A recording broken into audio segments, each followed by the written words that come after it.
Hello again, whiskey friends. Thanks for joining everybody for another Whiskey Wednesday. And today, special guest, special edition of Whiskey Wednesday. We have Aaron from Smoke Wagon in the back. He's going to tell us all about the latest comings and goings of the brand, what he's been up to. Excited to get to know Aaron as a person here as well. This is going to be my first time meeting him. Kelsey's gotten to meet him a little bit before. And thank you to Kelsey for setting all this up tonight. So thank you for joining today, whiskey friends. Let's kick off the show. Ooh, I messed up all my buttons there. Little delayed. And the intro.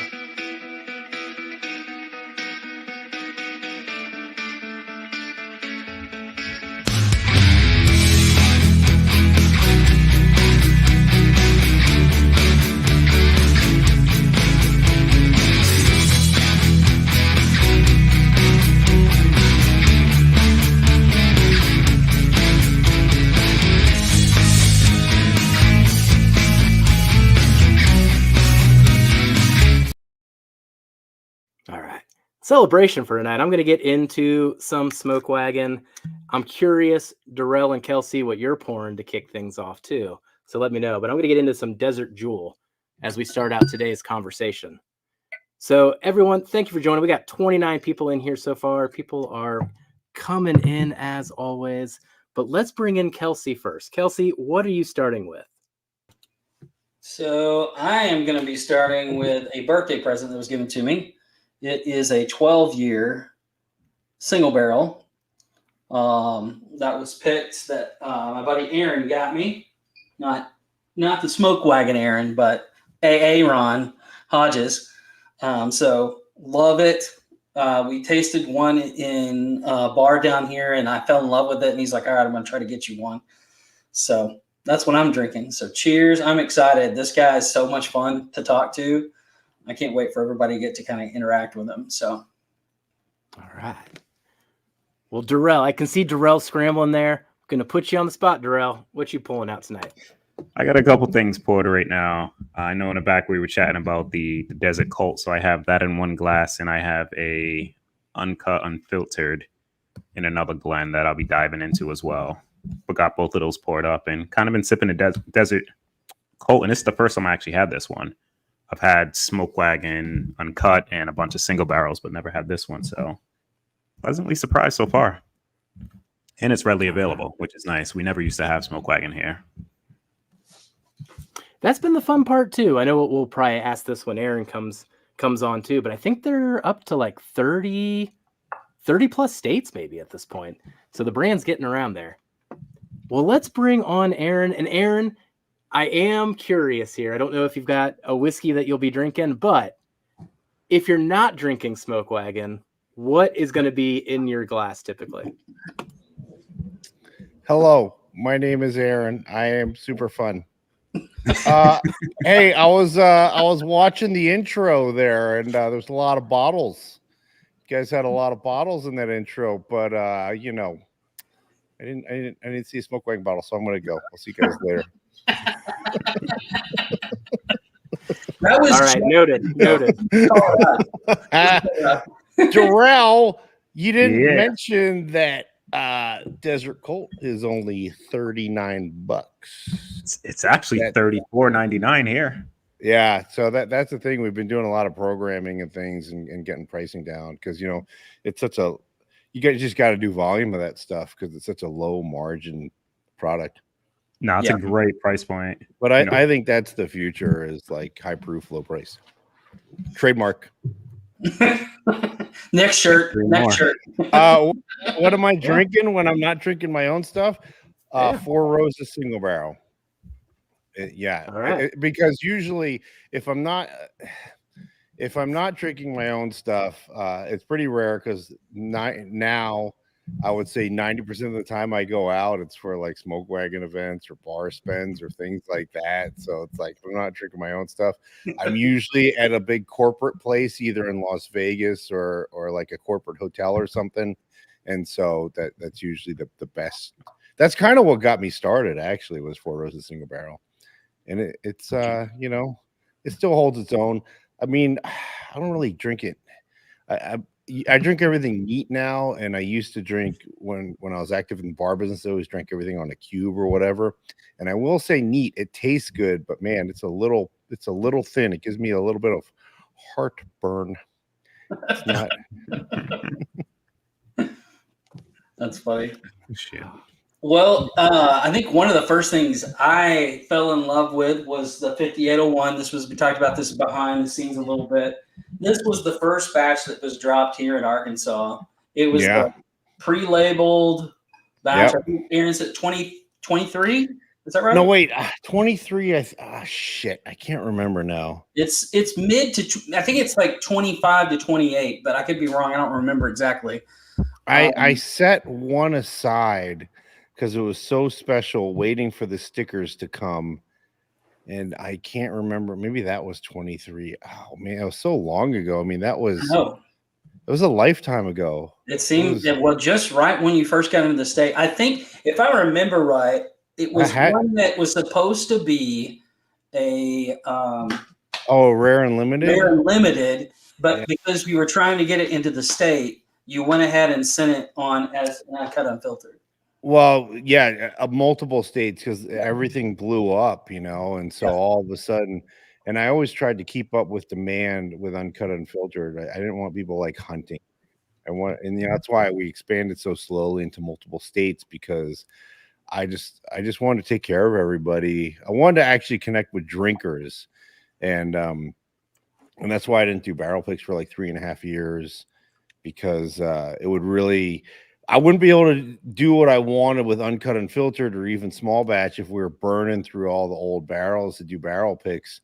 And it was more important to me to like focus on the core expressions and actually connect with real drinkers than sort of cater to the hype, because all those people, they go away, right? It's like they don't even give a shit about your brand. They just care about your category. And when bourbon had prestige, there was a flex there. Speaking of flex, it's like, yeah, I'm just going to try some Smoke Wagon over here, my motherfucking Desert Jewel. What's up, peasants?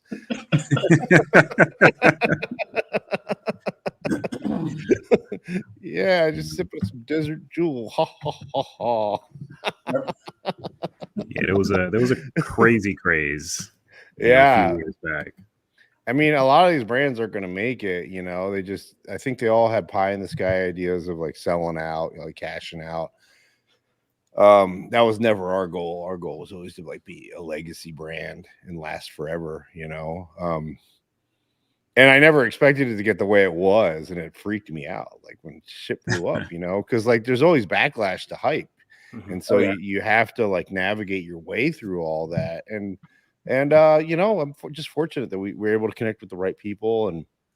And now that the bourbon craze is definitely, it's definitely over, but we've also, we're still like crossed over to like general consumers and things like that, which is important. Yeah. Because that's usually what happens, right? Like you have a category that goes up in prestige, and like all the collectors and everything, they're either move on to the next one, or all of a sudden they have like 500 bottles and they're like, what, I'm going to die before I drink all this. They're not Beanie Babies. It's a consumable.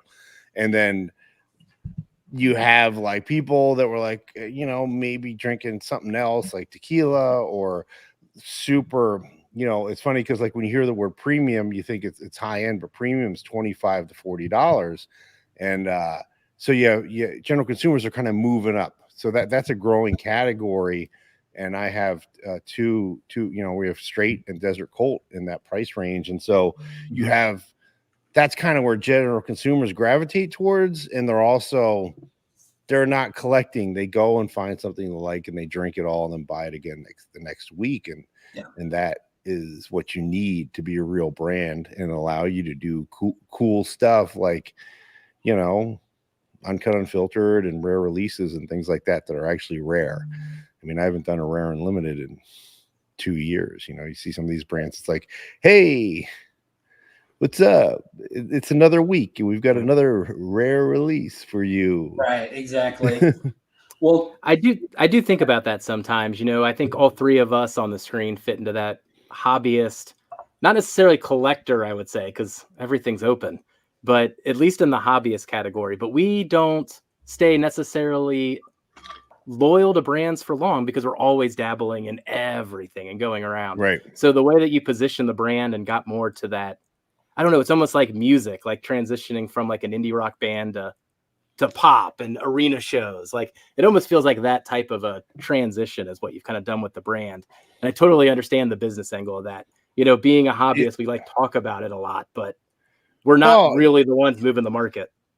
No, I mean, you were for sure like 2 years ago, you know, but but the cool thing is like, I didn't really, it's not like I didn't have to compromise anything. I mean, creating Desert Colt was an insane challenge. To get to that price point was ridiculous. Like that's very hard for a actually, even if we were distilling, we wouldn't be able to do the volume. Like, I mean, you know, you look at like Green River or you know, Barn Stout. I mean, they have equity partners. They have like crazy money. Like we've done all this with virtually no money. And just the way we got here was when the brand blew up and all the money was coming in during the heyday, we just focused on new fills and did massive amounts of new fills because that is the only way to get to a price point where you can have, you know, Desert Colt under 40 and straight under 30. Like even in the market today where there's a glut and barrels and stuff like that, you're still going to pay like over $2,000 for a 4-year. You can't get to that price point buying aged stuff. You'll never get there. And so yeah, and then like Desert Colt was, or you know, which used to be Uncut the Younger, that is the hardest thing to blend. To get a bunch of shitty 4-year to figure out how to get like all this shitty 4-year to come together and like create this new flavor profile. I learned a lot doing that. I learned more doing that than anything else. So we've always talked about how blending is an art, and those people who know how to blend are going to make it when bourbon goes this way, because all of those other single barrels are just going to be sitting on the shelves collecting dust, and all of those regular drinkers like you're talking about are going to be buying the same thing that they drank last week that they really enjoyed. Yeah, I mean, it's an easy sell for, you know, if you give somebody something that tastes good and is an affordable price point, it's an easy sell, right? It's there's no, you don't need to educate anybody or have a story. You're just like, here it is. You know, you pay money for a tasting agency or you start hiring brand ambassadors or whatever. You set up a table in a liquor store, which is what I used to do myself, you know, every day. And then somebody tries it and like, oh, I like the way that tastes. How much is it? You're like, it's $29. You're like, damn, I'll buy it. You know what I mean? And that was sort of part of the reason I rebranded Uncut the Younger, because there was too many educational hurdles to get past and so we just called it, I was like, you know what, Desert Colt sounds better. I called it full strength so that there's no education. You don't have to tell somebody, oh, what barrel strength means or full proof or full, you know, first of all, they don't mean anything. You can put them, there's no legislation yet to have passed to give any of those legal definitions. You can call anything cast strength or barrel proof or cask proof or whatever.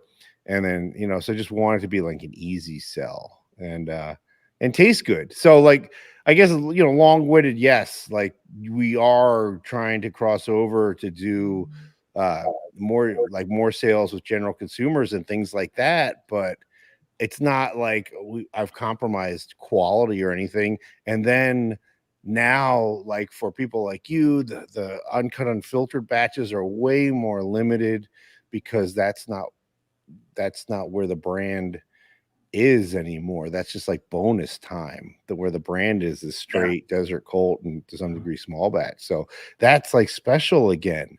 And the rare releases are actually, we're not like scrambling trying to come up with a new rare release every day to keep the brand alive.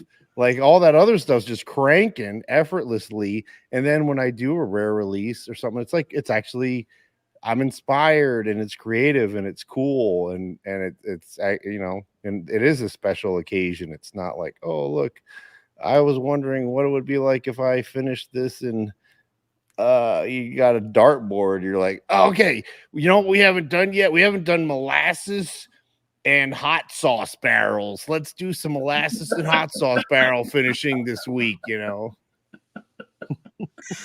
Oh gosh.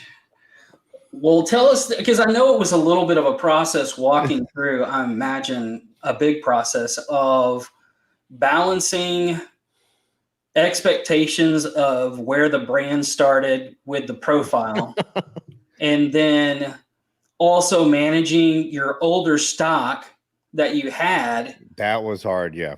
And also the blending process between the three. And I totally understand why you stopped doing single barrels. I mean, there was no, like you said, there would have been no way for you to keep somewhat of a cohesive.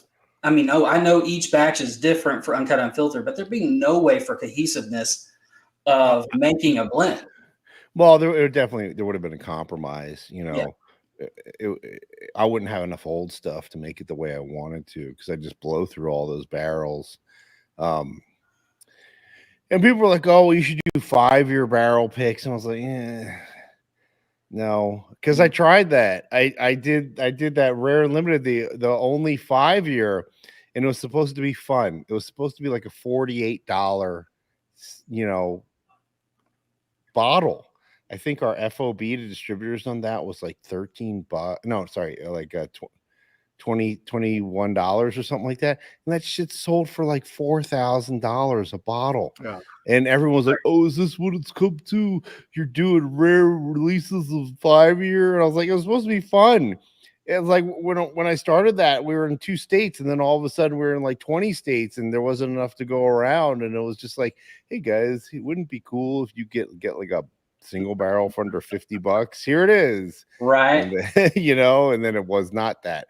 And that's why I gave away all the special batch, small batch, because that was 70% 4-year, which is more 4-year than regular small batch. So it was supposed to be a shelf price of like $10 less than small batch. And I was like, this is going to sell for too much fucking money. And also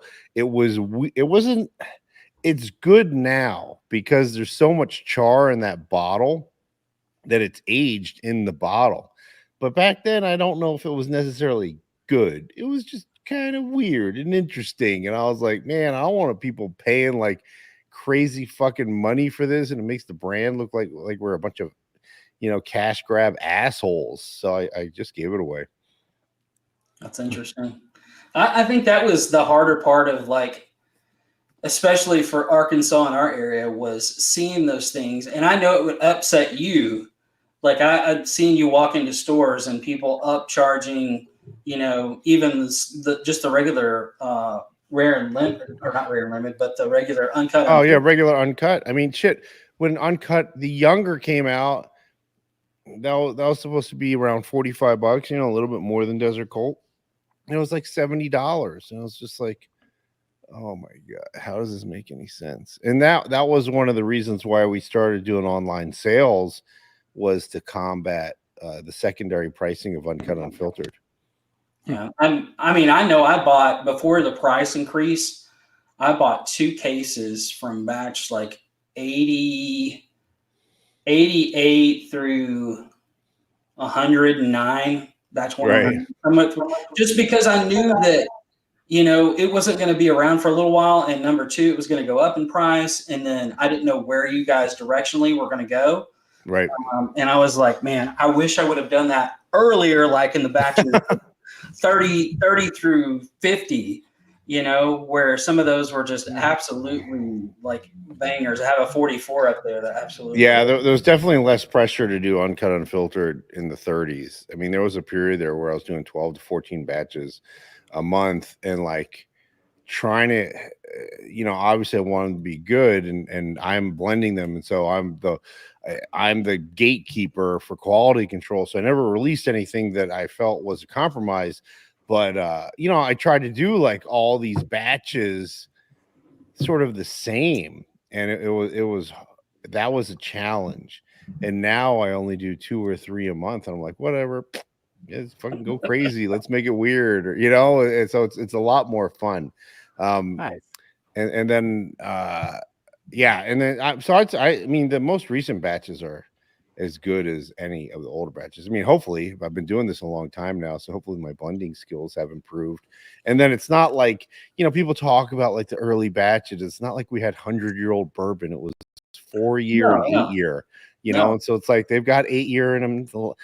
There's a lot of 8-year and 7-year in them now, and but multiple locations, and it's not just like one floor of 4-year and one floor of 8-year. It's like it's pretty diverse, so it's really cool. And then I age a lot more stuff here in Las Vegas than I used to, because when I first started, there was one guy who had a craft distillery, and man, he went out of business because he lost everything. So in the beginning, I was like, oh shit, everything's gonna evaporate, we gotta dump these barrels. But then I got injured one summer when I was doing everything myself, and I couldn't dump these single barrel picks, and I realized they got better over that 4-month period of low humidity, because I had the samples that I shopped the samples around, and they were picked, but I couldn't dump them to bottle them. And then when I did dump them, it was like a case yield that I expected to see. So I was like, oh, you know what? Like if they have some age to them, they don't really evaporate the way they do when you put distillate into a dry new barrel. So yeah, it's been but man, like, I don't know, like it's just been a crazy trip. It's been an adventure. And there's been like shit, like talking about old inventory, where we're getting to the end, and everyone like that works for me is like, what's going to happen? And I'm like, it's going to work out. Everything's going to be fine. Don't worry.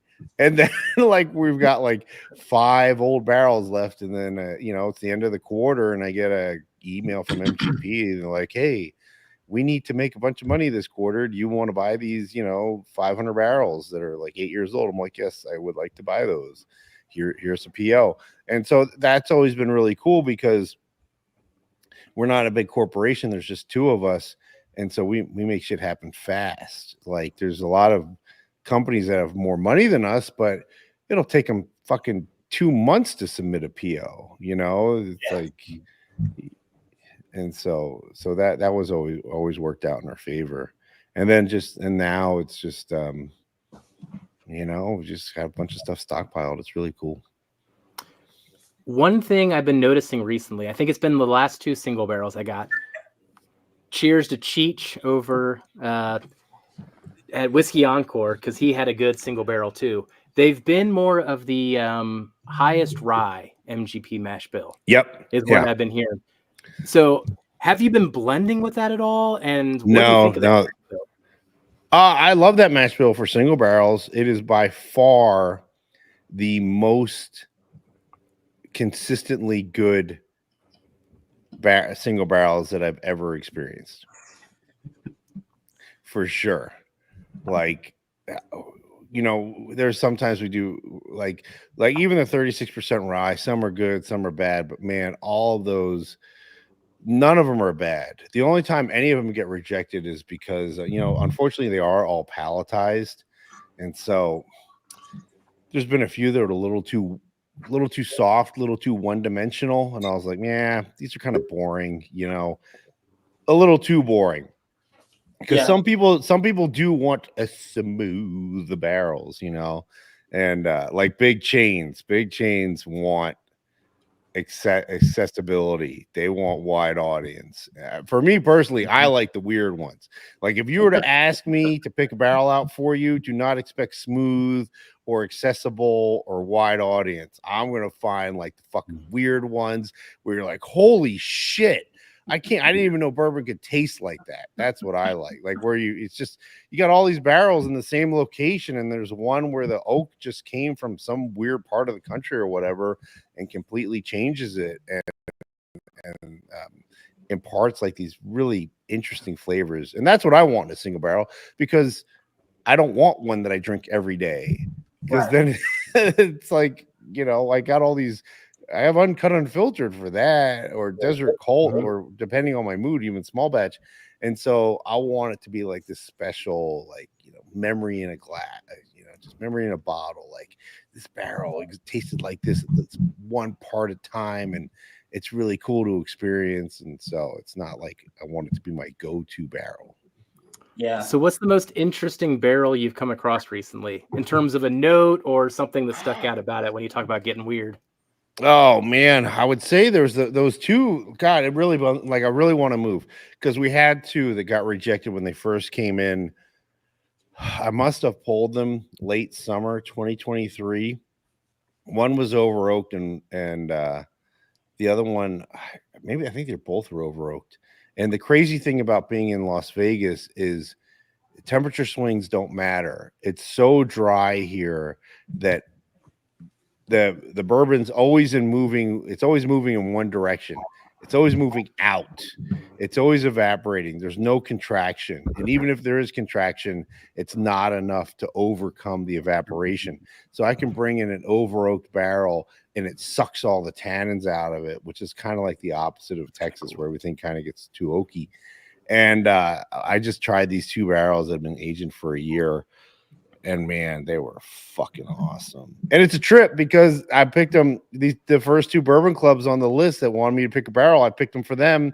And then one, like the club fell apart and they couldn't do a barrel pick, and the other one couldn't find a retailer. And it's just like, I don't even know where those are going now.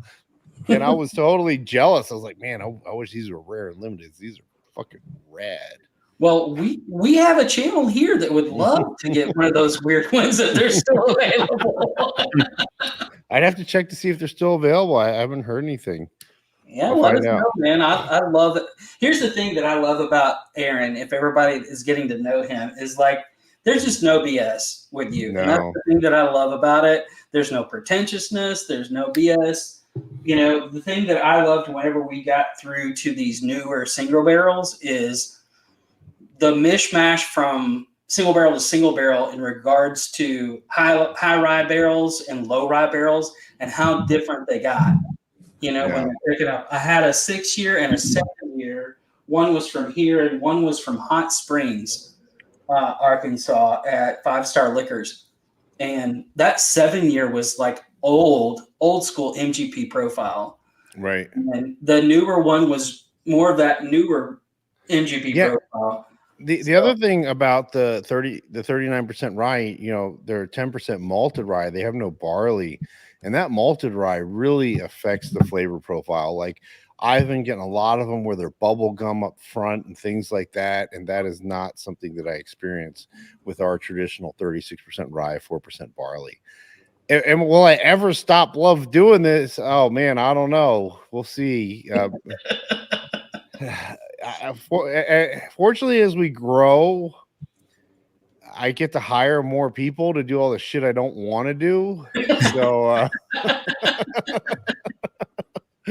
actually got into it with like, you know, it's funny because I mean, we're still pretty small. Like we have a pretty small team, but as far as like volume, we're pretty big.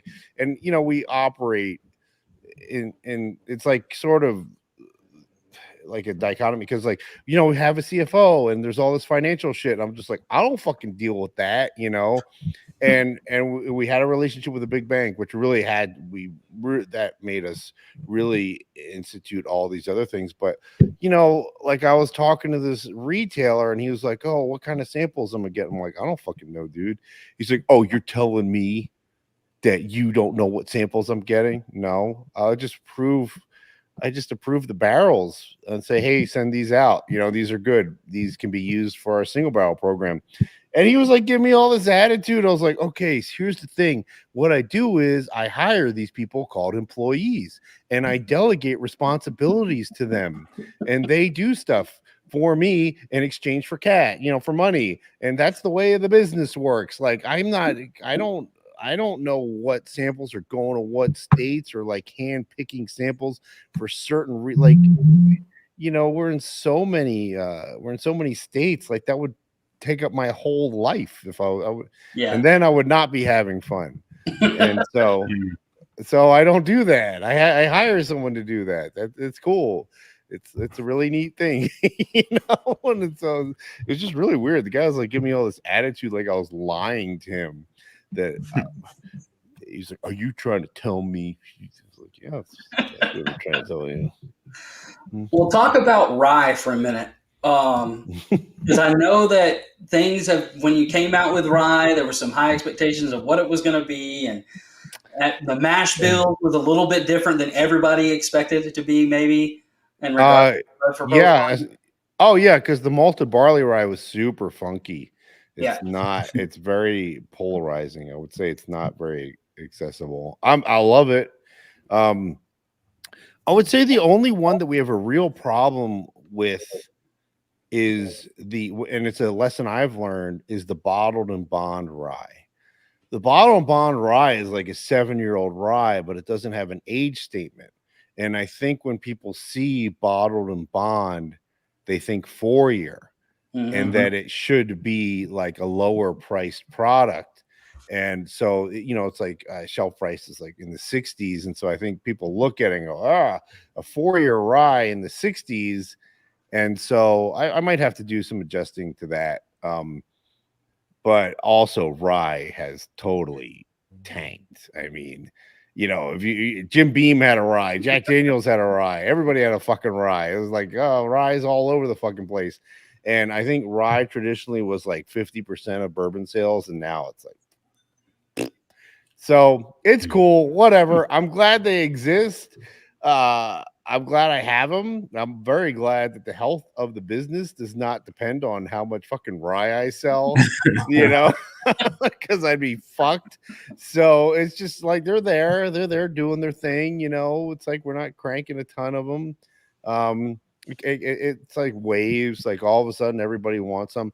But I do think that for the bottle and bond rye, I think I will turn that into an age statement rye, and then like straight and desert colt. I don't have any of the bottles here.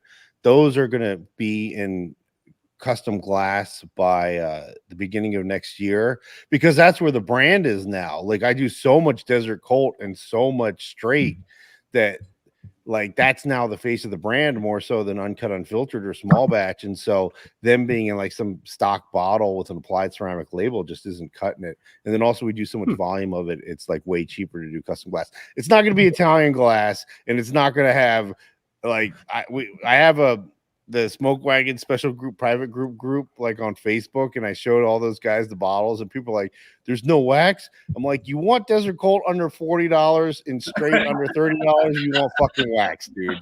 You can't have both. Okay. It's like wax is expensive. Like anytime that type of wax, I mean, it's not like a dipped wax, that's wax mixed with UV glue, and you need a machine to do the stamping and a dryer and all this shit. And that's done somewhere else. And anytime you have somebody else touching your bottles and doing shit, boop, goes the price up. Yeah. And so no wax, and their glass is made in Thailand, but they're fucking awesome. They're totally bitching. Dude, I was, when you went like during COVID and you had to go to the clear glass, and I was like, oh, these look so good. The bourbon looks so good in the clear glass. And I was like, I snatched up a few of those, and I was really putting those back for whenever. But man, I love the Italian glass. I had a friend of mine who would take them and he would paint all the vines and do shit. Oh yeah. So if you look at that bottle, right, and you look at the detail of the desert stage, only the Italians can do that. And then if you spin the bottle around, you'll notice that there's decoration everywhere. Only the Italians can do that. Everybody else, you need a 7mm. You need the decoration to stop 7mm on either side of the seam. And so, I had to redesign the bottle, make the design chunkier. It's really fucking cool. It's like the guns are in the glass and they're huge. And the Taiwan amber is really great.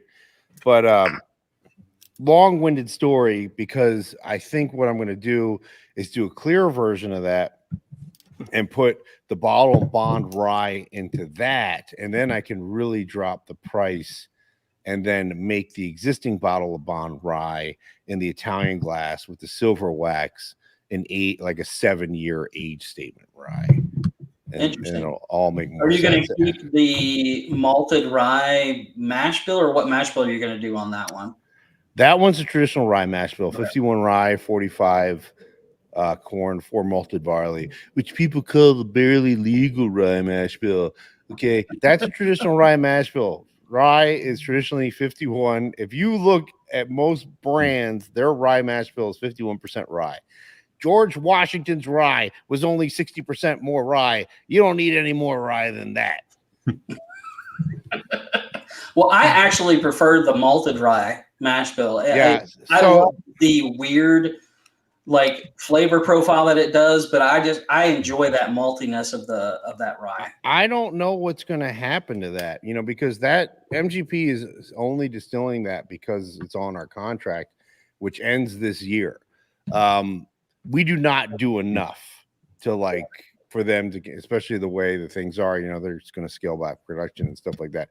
So we don't do enough to justify that. So either it'll end, or that's the Sir Edwards or whatever the fuck it's called, Beyonces Ry. That's their mash bill. So it'll either become exclusive to them, but you know what? Much better. That's what I want to know. Why is mine much better? Yeah. Well, it's not proof down to 88. I mean, they say that theirs is non-chill filtered, but it's only 88 proof. Yeah. That will flock. That will, if you put that in a truck in the wintertime, 88 proof will flock, and it's so low that it won't redissolve the fat. Like I've seen straight flock, but at 92.5 proof, when the bottle warms up, it's high enough proof to turn the fat back to a liquid state. I don't know, dude. I don't know what the fuck they're doing with that shit. They say there's no additives to it, but it's not a straight rye. But I have a funny story about that. I was at Wild Turkey doing a pick with Bruce, and he was like, they called me to try to be the master distiller of that. And I said, and they asked who it was, and he told them what they were going to do with the whiskey. He's like, I am not touching that with a 10-foot pole. There's no way I would be putting my name on that. Yeah, I mean, it's so weird. I don't understand why it's not a straight rye.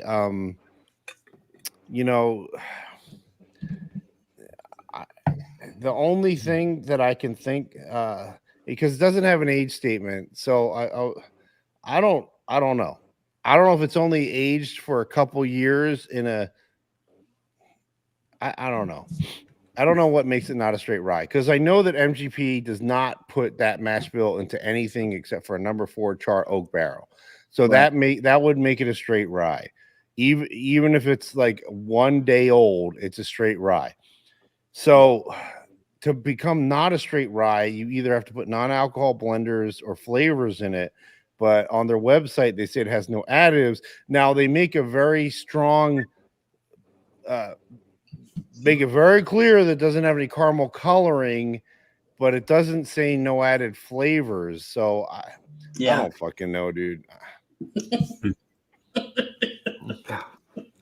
There's never going to be a time where anybody asks Aaron a question and get what he really thinks about it. So I love his honesty. I generally always tell what I think about. I mean, I haven't had it, but I'm not paying $90 fucking for an 88 proof. No way. Product. I mean, the malted barley rye is the most expensive mash bill at MGP. I mean, but our stuff is cast strength, and it's I don't know, it's in the 70s, but you got to realize literally $8 of that shelf price is tax, because it's cast strength. And when you have something that's 118 proof, it's like $3.60 to $4 in tax, and so you just double that. Well, shit, actually no, because it's like we double it to make you minimum profit was 50%. So if it's like $3.60, we're gonna double that. So there's $7 right there, and then it doubles again to get to the shelf. So it's like $14 of that shelf price is tax. So interesting. And it's cheaper. Yeah. And unmolested. What do you want to ask Aaron? You haven't asked much. No, you guys are a little bit more in the know with Smoke Wagon. Like I said, I knew what it was. I know a lot about it. I'm on the opposite side, so I've been taking in all the information. Knew the brand, knew of a lot of the products, but never really had the opportunity to taste most of them outside of, a couple single barrels. I've had the Desert Jewel, I think, from Jeff, actually, a sample of that, and like the uncut. So this was my first time trying the Desert Colt. Never got a chance to try the uncut, the younger. Like, it just got to mass, I want to say, maybe a few months back. Yeah, or got into my store a few months back. Oh, you're in Massachusetts? I think by the time we got to Massachusetts, it was Desert Colt for sure. Yeah, I mean, Uncut the Younger, Uncut the Younger had some growing pains, even from me in the beginning. I didn't really have a flavor philosophy with it, and then it had the word younger in it. And so I would take like these 6 floor barrels that had tons of oak in them. And so it had a lot of tannins. And I only saw one person that get it right, where he was like, I don't understand this. The tannins seem to be competing. Like, it doesn't really make sense to me. And I was like, man, that guy's fucking right. I'm just making it too oaky to combat the word younger versus like figuring out how I want it to taste. And then the other thing was there's a whole group of people that don't know what tannins taste like. And if they have anything harsh, they say it tastes young. And I learned that in 2021 when Uncut Unfiltered was like, the hype was absurd. And all the haters were like, X too young now. I was like, oh, is it, motherfuckers? I'll fucking show you. And I did 10 batches in a row with no 4 or 5 year. It was all just 6 year, 7 year, 8 year. And it was very oaky. It was very tannin heavy because I wasn't using the younger stuff to bury the oak. And none of them liked it. And guess what they said? They said, this is too young. I don't like it. And I was like, it's not young, you dumb fuck. Just because you have the word bourbon in your Instagram handle, apparently you don't know shit. And I'm not listening to you anymore. I'm doing it however the fuck I want it. And so that's when I learned that like people don't like I mean, definitely general consumers. When general consumers get tannins, they think it's ethanol burn. And so that's why I really try to bury the oak in Desert Colt. And I can give a general consumer Desert Colt 118 proof and Uncut Unfiltered at like 114, 115, and they think Uncut Unfiltered is hotter because the tannins are harsh to them because they don't have the palate for it. And so so like Uncut the Younger, I really one of the reasons I sort of moved away from that name is because I did not want it to be tied. I didn't want it to be perceived as a younger version of Uncut. It's a cast strength version of straight in philosophy where I don't necessarily Uncut Unfiltered. If I like it, it goes out the door. Straight and small batch, I try to create a specific flavor profile. And I was like, that's going to be the same thing with Uncut the Younger and then Desert Colt. And so once I kind of figured that out, I was like, it's really not a younger Uncut. It's a cast strength version of straight. And then to combat like price gouging, I put, 3 year in it for a while there just to crank it out. So that people wouldn't charge too much for it. But it just kind of like it had a rough start and it was overpriced and it's just, and then the name was problematic and I just was like, it's just, and then moving it into a clear bottle, I could drop the shelf price by like $4. So like, this is a no-brainer. Like, and it is a perfect experiment because states that have not blown through all the Uncut the Younger, that shit ain't moving. States that have transitioned to Desert Colt, it's fucking huge, especially a state like Massachusetts, where we have a giant distributor and they do, case displays and stacks and all that stuff. And kind of like what you're talking about in Arkansas, where it's like under $35. Mm-hmm. That's where it needs to be. And it just cranks and everybody makes money. And then, you have these retailers that are like, oh, isn't it still 2021?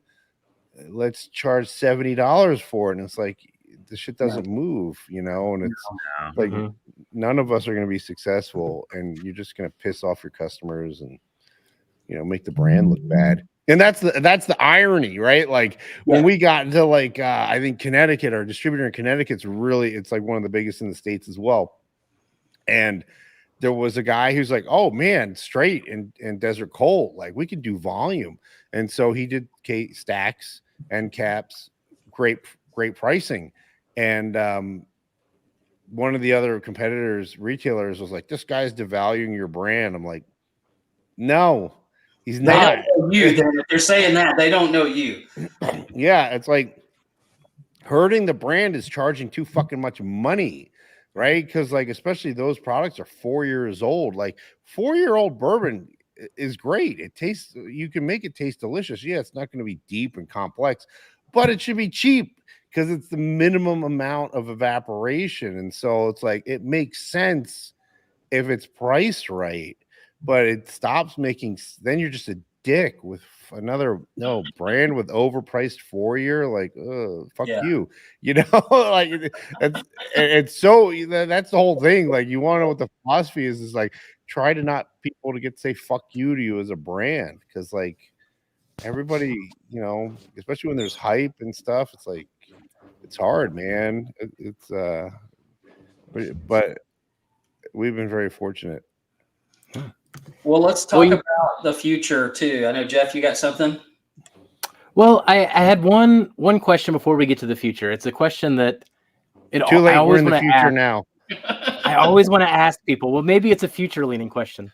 I always want to ask people that blend. Like, what's your North Star in a blend? Is it a flavor profile? Is it a mouthfeel? Is it always making sure it has a finish? Like, what is it for? Finish for sure. Finish is where the work comes in. It's so easy to get something that tastes good up front. Dialing in the finishes, that's the hard part for sure.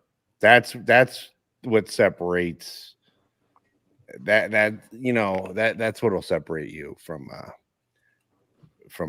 somebody making dog shit. It's that finish. That finish is hard. And that's why people see the videos, I'm always spitting it out like, oh, you're wasting good bourbon. I'm like, well, first of all, if I was drinking it all day, I'd get wasted. And then you're laying on the ground and you're like, oh, I made the best bourbon in the fucking world, motherfuckers. And you come back the next day and try it, and you're like, what? That's not how I remember that. But when you're spitting it out, nothing can hide. Like when your mouth is closed and you swallow it and you're cutting it off from air and cutting it off from oxygen, it's very easy for negative aspects to hide. But when you spit it out, you just have to make sure you force it to your back of your tongue, because that's where all the bitter tannins and all those flavors are going to be. Like youth is kind of all over. So you just really got to make sure you get it back there. But when you spit it out and you expose it to oxygen and everything's evaporating, that like nothing can hide, that's like what that. Yeah, finish makes you finish lasts longer. And by the way, most people don't, I shouldn't say most people, there's a huge group of people like, and they're even doing reviews and they think finish is the burn, the sensation going down. I'm like, that's not finish. Finish is the flavors that you're left with once the liquid's gone, and you spend more time with no liquid in your mouth than you do with liquid in your mouth. And so if you got a shitty finish, that's gonna last a long. That's what it's like watching a movie. If like the movie's great and the ending sucks, you're like, fuck that movie, And so, it's all about the finish for sure. Well, let's talk about the future here. I know you've got, like we talked a little bit about the expansion and everything else. How do you see that impacting the scalability, or is it more impacting the efficiency? Where do you So two important things for me is, one, my ability to experimentally age more stuff here. Right now I can only do a few barrels at a time, and it's very hard to release those, especially if you're talking about something I've aged 4 to 5 years. And the older I get, the more depressing looking at 4 to 5 years in the future is. But it's like I do these barrels and I'm like, well, I guess I'll just bring that to dinners and offer it up for charity fucking bottles or whatever. Cause how am I going to release like 7 cases to 33 states? And, but the new space will have so much room. So instead of it being like a barrel, I can age like 30 barrels. And yeah, it'll be expensive, but it'll be high proof. But then we can do a batch or 2 and actually get it to people. And that's the thing too, because like those barrels, I'd rather just pour them. It's kind of like special batch, small batch. I would any of those like super low yield, high proof barrels I bring to dinners or bourbon events, because I'd rather just pour it out and like have people try it than like some asshole just like buying a bottle and one day this is gonna be worth money, because it's a really cool experience and I want people to experience it. I don't want it to sit in a bottle. Like, I don't give a shit if people collect holiday bottles. They're only $29 and all the creativity goes into goes into the design of the label, and it's just a regular straight bourbon. I mean, that's the whole philosophy. It's like, because that's the most accessible. So you can pour that at any party, anywhere. 99% of the population is going to like that. When I'm doing non-bourbon events like charity events or cigar events, it is very rare that someone does not like straight bourbon. Like, I mean, obviously there's bourbon guys who are like, oh, it's not enough for them, but they don't go, oh, that's bad. You get like 1 or 2 people that just can't drink anything that's hotter than beer, or and so that is a big part of it. I really want to be able to age more stuff, but the main thing is just it's exposure, like and also being able to interact with people. But as far as like the pragmatic business side of things, I mean, we're in fucking Las Vegas, dude. It's 4 acres. It's going to be huge. I mean, you look how many hats do I have?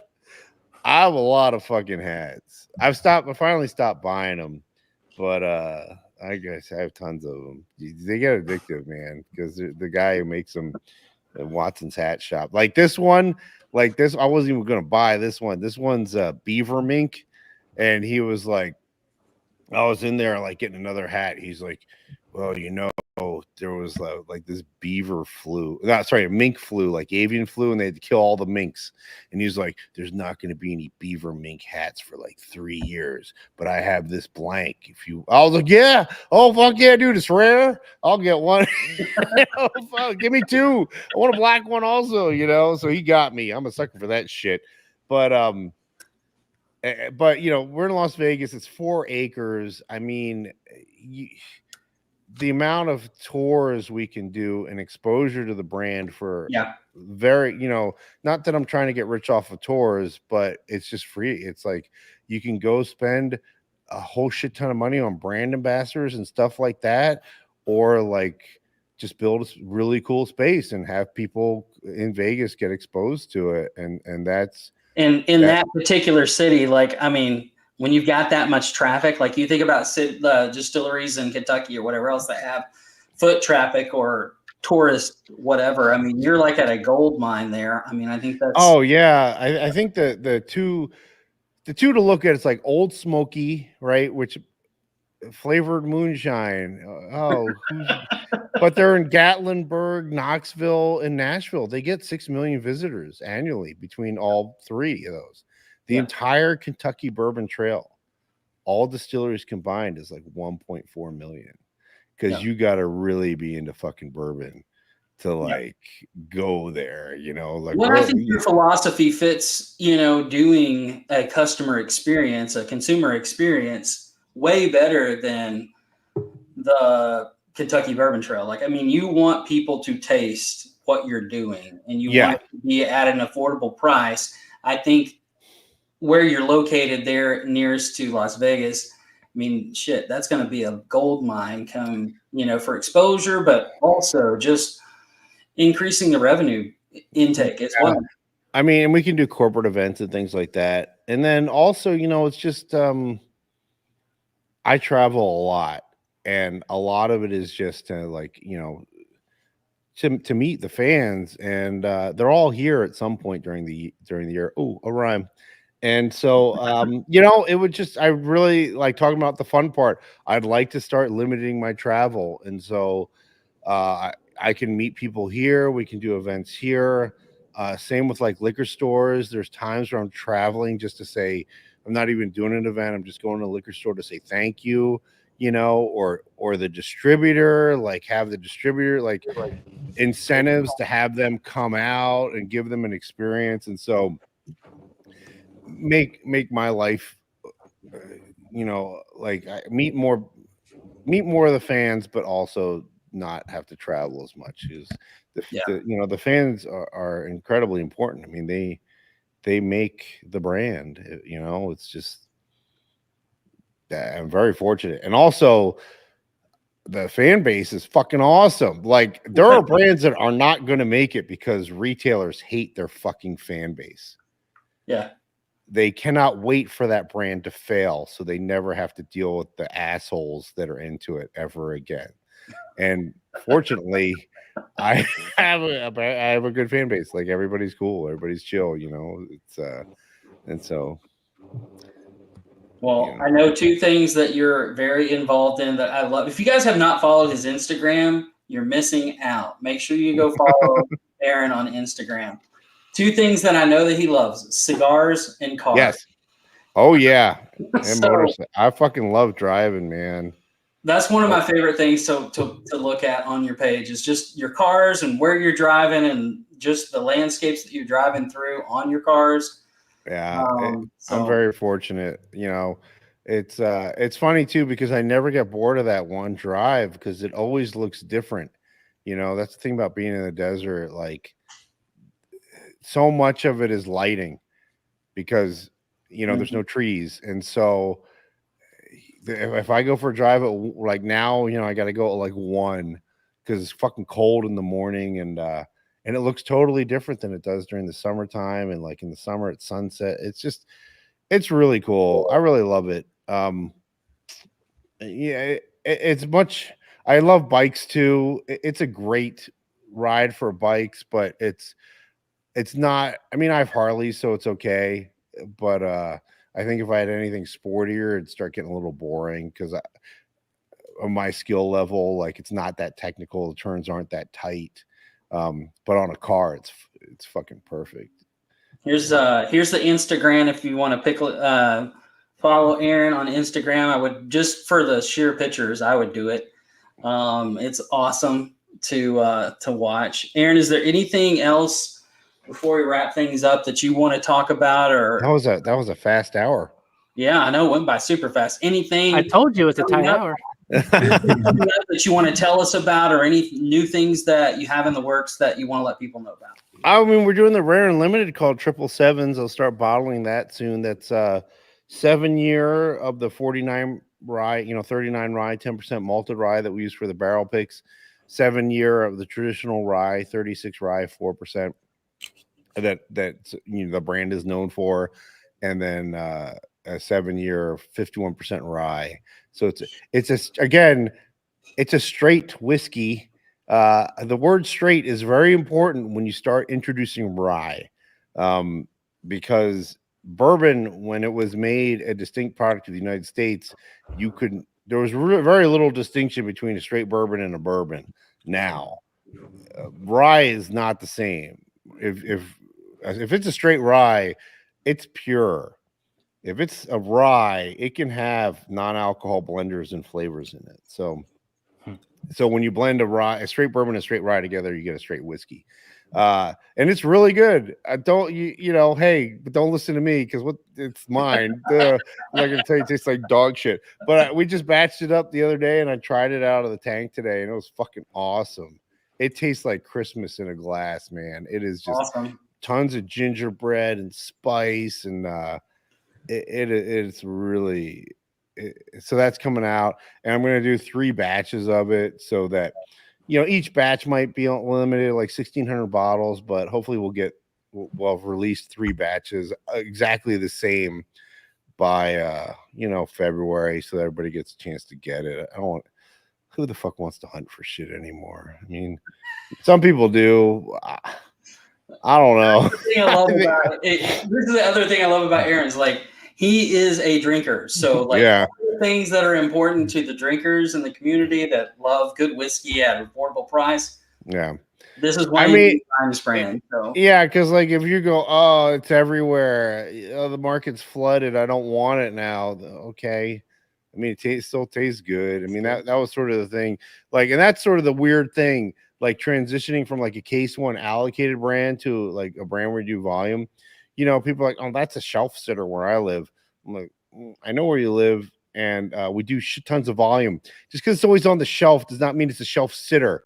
Jack Daniels is always on the shelf. Maker's Mark is always on the shelf. Yeah. You know, Jim Beam's always on the shelf. It's like Bullet's always on the shelf. It's not the same fucking bottles sitting there. Those guys do like 9 million fucking 12 packs a year or whatever. And so, there was that odd transition where when I made everything readily available, I was flooding the market. But then even Darrell, he was like, oh man, I love this because it's readily available. And that just shows you how much the world has changed, where like stuff that's affordable, tastes good, and readily available has more of a, you know, a brand connection than like, oh, I have to go hunt this. Who the fuck wants to hunt shit anymore? I don't know. Nobody Maybe wants some people. to. I still see lines and stuff, but like they're not real bourbon people anymore. Like even when you're in these bourbon groups and you see people that are like hunting for, you know, obvious brands that shouldn't be limited by how big the company is, but somehow that stuff still is limited. They're not even like bourbon drinkers. They're like fucking go by Traveler and say, this is some really easy sipping bourbon. Like, that's not even fucking bourbon. It's like repackaged fucking, you know, what is it? I forget which one Sazerac. There's Diageo is what, Seagram 7, and then the other one is it's like the other one Sazerac. It's like just repackaged fucking Seagrams, man. It should be like $20. You're paying $39 for it because it's not bourbon. If you think that's easy sipping and not rot gut, just admit you don't like bourbon. You know? Rot gut. That's a new one. Aaron, thanks so much for hanging out. Jeff, you have anything else you want to ask before we wrap it up here? No, I think that's it here. We got 57 people still hanging out with us. Thank you, everybody. Were there any questions I missed in the? My computer is kind of far from me, so I can't really see the questions. I mean, I know you put. Let me see. I don't think I saw any. Does anybody have any questions before we get out of here? 7 and 7. I used to drink 7 and 7 in college. 7. Puke my guts out. I puked my guts out on a bus after drinking 7 and 7. When can we expect the first batch of Aaron's Old Carter? I am not making a bid on Old Carter. They only have like 1,800 barrels. I can't fucking believe that. Yeah, it's nuts, man.